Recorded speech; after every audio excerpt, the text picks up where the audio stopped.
My gosh, I missed having everyone here in person because I can smell that garlic, and right about now you'd be getting so excited. If you want to see subtitles on the YouTube recording of this class, click the settings icon on the bottom right corner. Then click Subtitles, English Auto-Generated, click Subtitles again, then Auto-Translate, and select your language.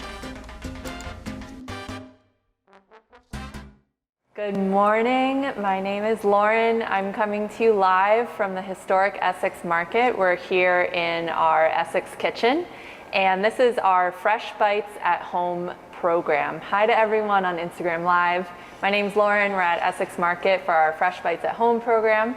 We're also on Zoom right now, so you can always go ahead and join us over on Zoom. You can find all the information about our Fresh Bites program at essexmarket.nyc/freshbites. We're doing this class every Wednesday at 11 a.m. and a different recipe. And today's recipe is going to be asparagus and almond sauté. So what I'm going to do today is walk you through all of our ingredients, and then we're going to move over to the stove and prepare our sauté for you here. This is a really wonderful recipe for this time of year. Everything we're using is in season, so it's going to be its most fresh and inexpensive here at Essex or wherever you're buying your ingredients. And as always, I'm going to give you plenty of substitutions so that you can be flexible and make these recipes at home. So let's walk through our ingredients. The first thing I want to do is talk about this vegetable right here. Does anyone know what this one is? This we call a leek, and this is in the onion family. It has a really fun taste. It's different from a regular onion. It's different from a scallion. It just kind of has this beautiful, mild onion flavor. If you don't have a leek or you don't want to buy a leek, absolutely substitute onion, shallot, scallion, whatever you have on hand would work perfectly fine. The thing about leeks is that they grow in really sandy soil, so we need to clean them thoroughly. So what I have prepared already over here is a big bowl of just regular tap water. And we're gonna cut our leek, and what's gonna happen is the leek is gonna float to the surface, and any sand or grit that is in the leek is gonna sink to the bottom. So let me put that back to the side for a second. So the way I'm going to cut my leek is I'm first going to cut off this hard end. This is sort of the root end of our vegetable. And then these top leaves start to get really quite tough and difficult to chew. So we're going to cut it off right where it starts to become a darker green. So go ahead and slice off that bottom part, and then right about here on the top. And I know you all are far away, but I can already see some of that sand in there. And the way I'm going to cut my leek, the first thing I'm going to do is cut it the long way. So I'm going to go ahead and run my knife down this way and cut it in half lengthwise.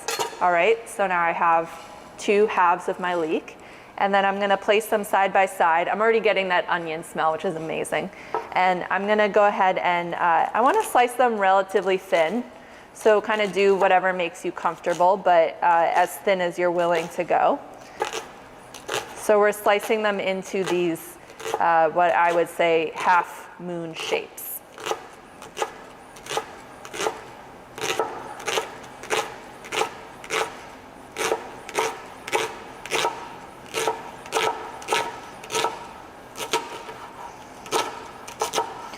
All right, so that's getting kind of hard for my knife to run through, so that's how I know I'm going to stop there and put it to the side. So let me grab my bowl of water again.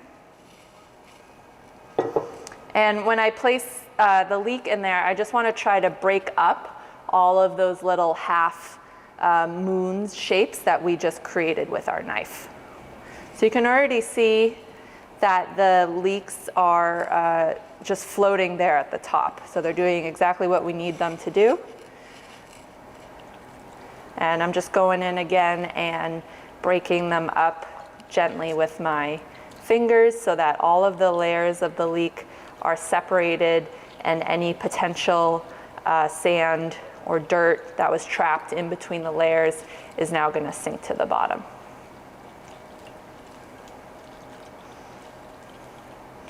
All right, so I'm going to put this to the side and just let it rest for a second. And then when we're ready to go, I'll take them out of the water. I'm going to dry them, and then they'll be ready for us to cook with. So the next thing I'm going to talk about is oops, sorry about that.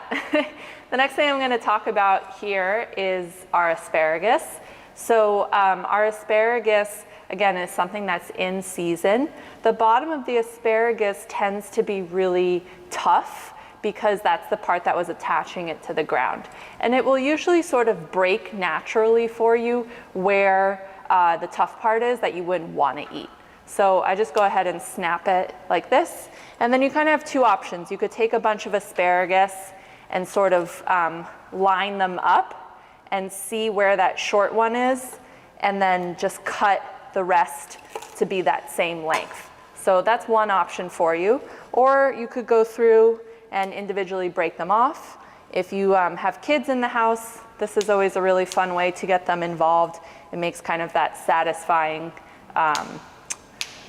snapping noise for them.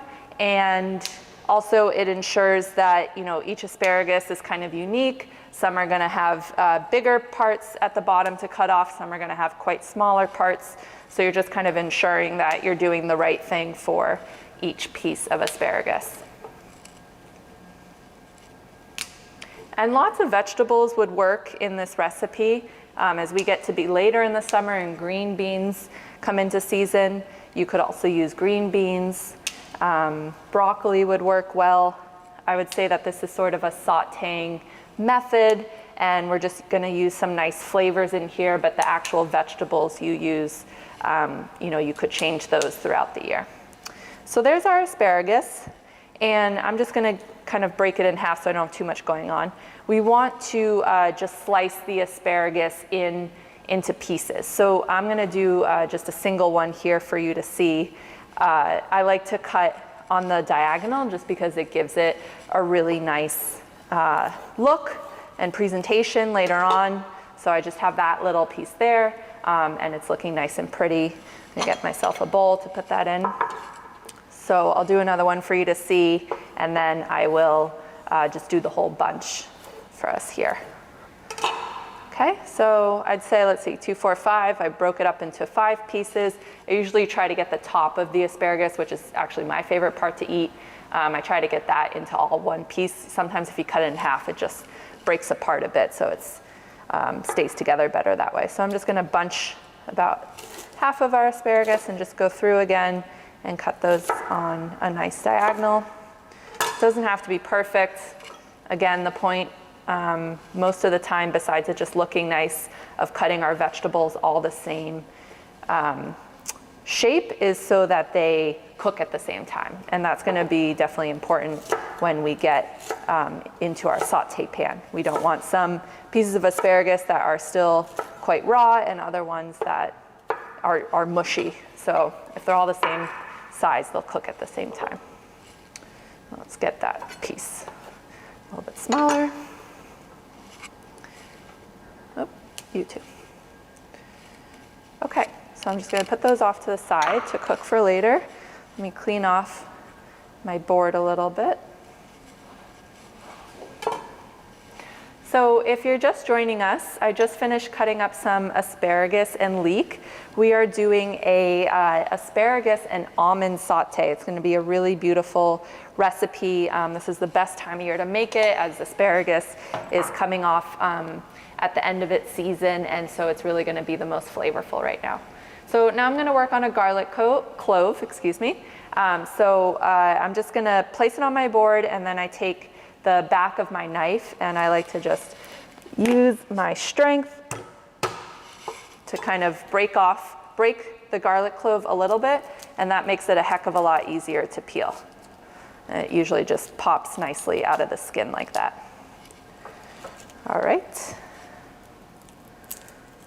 I'm going to cut off that little dead end of the garlic, and then I'm going to go through and slice it thinly.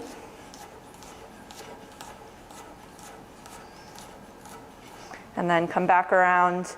This is the technique that I like to use when I want to cut things really small, because it allows me to do it without jeopardizing my fingers near the knife. So I'm always keeping the top of the knife on the board, and my hand that's not holding the knife on top of the blade, and then running my knife sort of in a, I don't know, like a quarter circle, back and forth.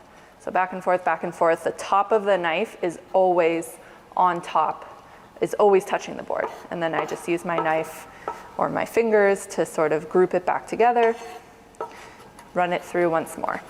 And the technical term for this size cut would be a mince. So it goes mince, dice, slice, in order of, smallest to biggest.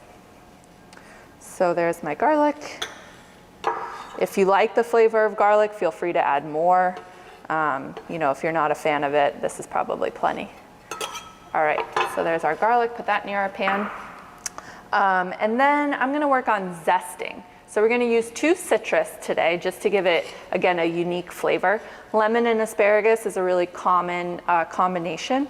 And then we're also gonna use a little bit of orange today to give it sort of like an added sweetness and added freshness that's gonna be really pleasant. So I have a bowl here, and then I have this tool. This is called a microplane. So it's like a grater, but it's really specifically for doing small things like your citrus. You could actually even grate your garlic clove over this too. If you don't have one of these, no big deal. If you have a grater or any other sort of zester, that's fine. You could even peel off a piece of the orange or the lemon and then just chop that really small. So all I have to do here is run the citrus through the grater, and you want to be sure that you're just grating until you start seeing the white part of the orange or the lemon, because that white part is called the pith, and the pith can be really bitter. So we're really just looking for that outer brightly colored layer to go into our bowl. And I can already smell the flavor of the orange just from doing this zesting, which is amazing. It's gonna just add a really beautiful brightness. And again, if you're just joining us, my name is Lauren. Thank you for coming. We're doing a asparagus and almond sauté, and we've cut up a lot of our vegetables. Now I am zesting some citrus that we're gonna add at the end of the cooking process to add a really nice brightness to our recipe here. And you can find all of our recipes at essexmarket.nyc/freshbites. You can even buy meal kits that can be delivered to you from the vendors at Essex Market. So we're really trying to make it more accessible for people to continue cooking at home. This is my favorite time of year to be cooking. So many beautiful fruits and vegetables are coming into season. It's just wonderful to cook when everything is so fresh and flavorful. Okay, so that's our zest right there, looking really colorful and nice. Let me clean my board one more time. And then the last 2 things that we have to prepare are basically some garnishes. So when our asparagus is finished cooking, I'm gonna top it with some chopped almonds and some chopped parsley. So the almonds are gonna give it some really nice crunch, and the parsley is gonna continue adding some of that freshness.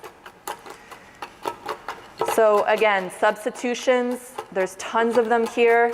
If you don't have parsley, use cilantro, use basil, use the tops of your scallions. Anything green to just sort of brighten it up and add some more freshness to it. And if you don't have almonds, any other nut or seed that you have at home would be lovely, or just leave that part out.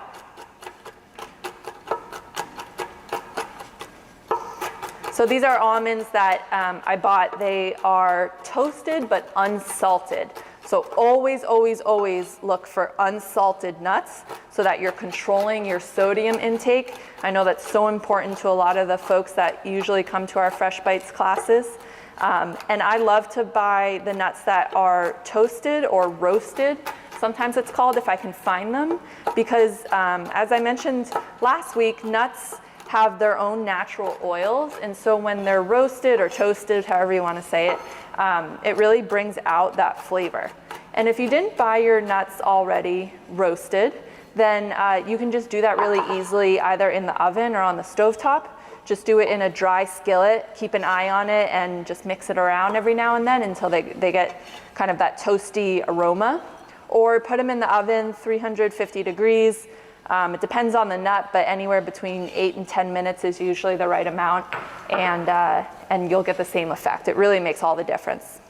And then our parsley, I usually just do it kind of carefree, take the whole bunch. I don't mind if I have a few stems in there.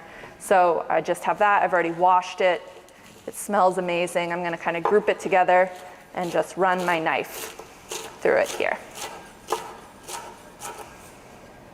If you guys have any questions, feel free to use the chat box on Zoom or ask us on Instagram Live. I'm here to answer any questions that you have about cooking at home. All right. And that parsley smells fresh and amazing too. This is gonna be so nice. I'm getting excited. And we're gonna switch over to our stovetop in just a second. And that way you're gonna get a top-down view or a side view if you're joining us on Instagram Live of the cooking process here. So while I finish up with this parsley, why don't we switch over to that top-down view, and I'll join you there in just a second. All right, so I have my pan here on sort of a medium-high heat. We have these all-clad stainless steel pans here at the market, but whatever sort of frying pan you have at home will work fine. And I got all my ingredients together, so if you joined us a little bit late, I have some really lovely asparagus that I've cut into small pieces right here.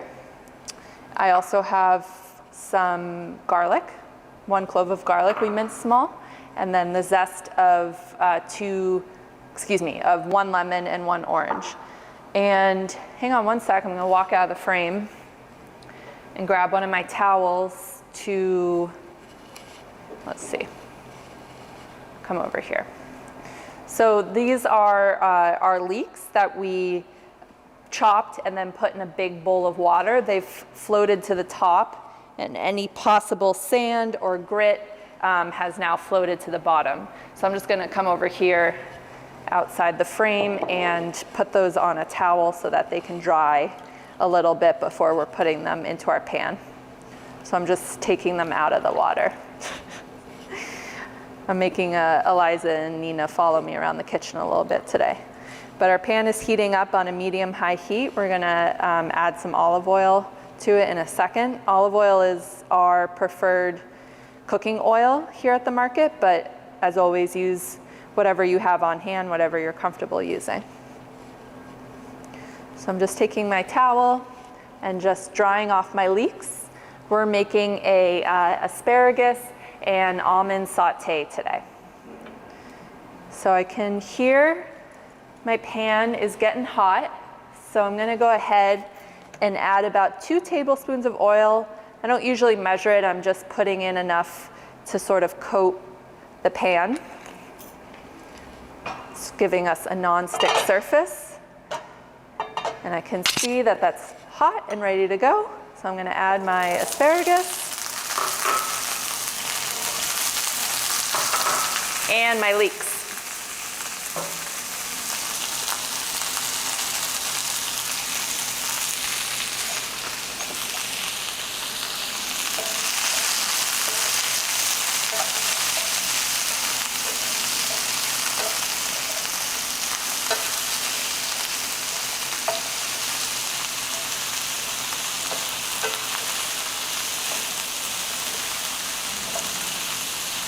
Beautiful. So I'm just spreading out the asparagus so that it is getting evenly cooked. It's already turning a bright green color, and it's not going to take too long to cook. We want to keep an eye on it. Personally, for me, I want the asparagus to be what we would call crisp tender. So meaning it still has a little bit of bite. If you want to cook your asparagus longer, that's perfectly fine too. Leek is a little bit of a hardier onion, so that's why I added it at the very beginning, because it needs a bit of time to soften. If you were using something more tender like a scallion, you could add that a little bit later. But leeks are really wonderful to cook with. I can already see that they're getting, if you can see me from top down, they're getting like a little bit creamy, actually is the word I would use. They soften and they just create this really beautiful flavor. And I'm gonna add my asparagus a little bit later on. Oh my gosh, sorry. I'm gonna add my garlic a little bit later on, because we cut it so small, it's gonna burn really quickly. So if we added it right now, it would burn well before our asparagus and our leek were done cooking. So a lot of recipes, I always wonder, they have you add the garlic to the pan first thing, but you're almost guaranteed to burn your garlic in that case. So I always like to add it a little bit later in the cooking process. Lauren, we have a question. Yeah. What's the temperature that you're cooking with? Oh, great question. I'm at, I would say like medium, almost medium high temperature right now. So just enough to be hearing that sizzle, but not so high that our asparagus is burning right away. Thank you for your question. Yeah, again, if anyone has any questions about the recipe, about the market, whether on Zoom or on Instagram Live, please don't hesitate to ask.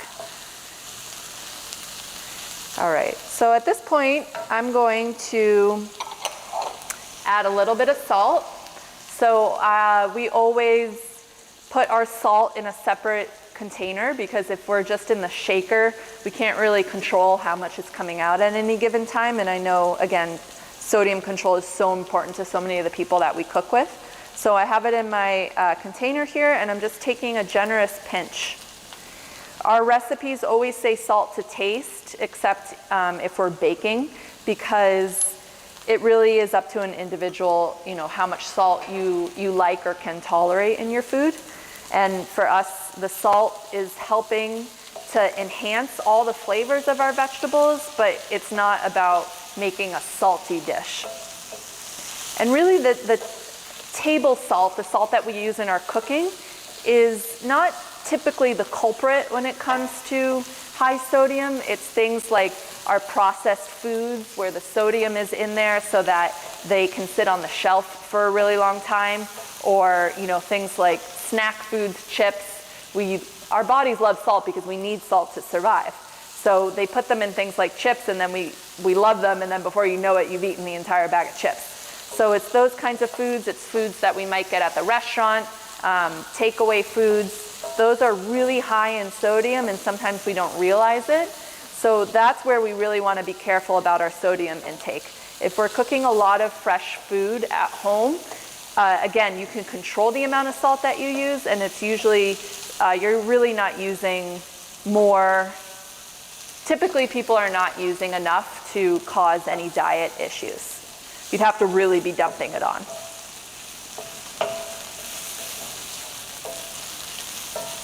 All right, so I can see our asparagus is getting a really bright color.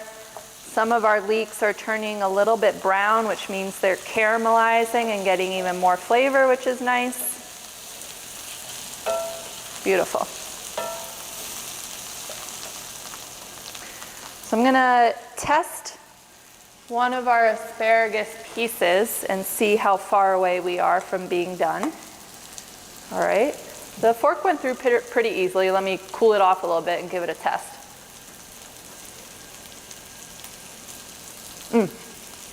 All right, very quick. So that asparagus is just about the right level of doneness for me, so I'm gonna go ahead and add my garlic. I'm gonna turn my heat way down. There we go. My gosh, I miss having everyone here in person because I can smell that garlic, and right about now you'd be getting so excited to taste the recipe. You'd be hearing everything in person, smelling it. Man, oh man. All right, I'm gonna shut off my heat so that my garlic doesn't burn. I'm gonna go ahead and add all that beautiful citrus that we zested. We have the zest from 1 orange and 1 lime in there. So not only is that gonna add an amazing freshness and a little bit of sweetness, it's adding a pop of color to our pan. This is looking so beautiful. Again, citrus has a little bit of oils in that, in their skin, in that peel that we took advantage of. And so when it hits that heat, that's when it's really gonna, all the flavor and aromas are gonna come to life there. So I can smell the little bit of acidity from the lemon, the sweetness from the orange, and it's looking beautiful too. My gosh, it smells so good. All right, so I put this all to the side.